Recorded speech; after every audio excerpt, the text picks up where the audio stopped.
नवाशाह में हज़रत सैयदा बतुल फातिमत ज़हरा जे वलादत जे हवाले सां जलसो कोठायो वियो। शिया उलमा काउंसिल तरफ़ां जलसे खे ख़िताब कंदे अल्लामा सईद मोहम्मद तकी नकवी चयो त हज़रत बीबी फातिमत ज़हरा तमामु वॾी मान ऐं मर्तबे वारी आहे। संदसि अचण ते पाण सगुरा उथी बीहंदा हुआ। हुन चयो त पाण बीबी पाक जन्नत जे औरतुनि जी सरदार आहे। एॾी अज़मत वारी बीबी दुनिया में ॿी न थी सघंदी। अल्लामा सईद मोहम्मद तकी नकवी चयो त उम्मत मुस्लिमा मुतहद थी ऐं मोहम्मद व आले मोहम्मद जे ॾिसियल दर्स तसीरत ते अमल करे त दुनिया ऐं आख़िरत में कामयाबी मिले सघंदी। पीटीआई सिंध जे अॻवान कादिर बख्श करमती चयो आहे त सिंध अमन जी धरती आहे, पर पीपुल्स पार्टी हुनखे पुलिस स्टेट बणाए छॾियो आहे।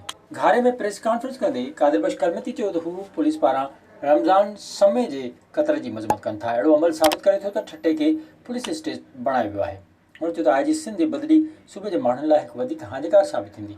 कादिर बख्श करमती जो चवणु हो त पीटीआई हुकूमत माज़ीअ जे हुकूमतुनि जो गंद साफ़ करे पई। आवाम खे जल्द पॉलिसियूं सम्झ में अची वेंदियूं।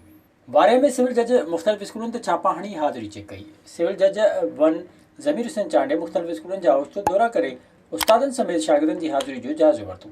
जज हाज़िरी जे शर्त ते गैर हाज़िर अमले जे नालनि ते मार्क नोट हणाए छॾिया।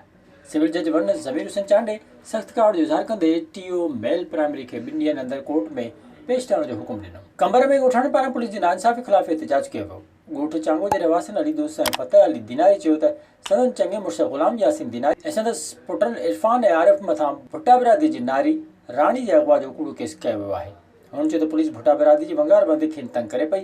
ॻोठाणनि मुतालबो कयो त साणनि नाइंसाफ़ी जो नोटिस वठी खेनि तहफ़ुज़ ॾिनो वञे। टंडे अलायार वेझो बिल्डोज़र नौजवान खे चिभाटे मारे छॾियो। चंबड़ रोड ते 25 वरनि जे गुलम मुथाली पुट मथां बिल्डोज़र चढ़ी वियो, जंहिंजे नतीजे में नौजवान थॾे ते फ़ौत थियो। पुलिस पहुची नौजवान जो लाश सिविल अस्पताल पहुचायो, जितां ज़रूरी कार्रवाई बाद मढ़ वारसनि हवाले कयो।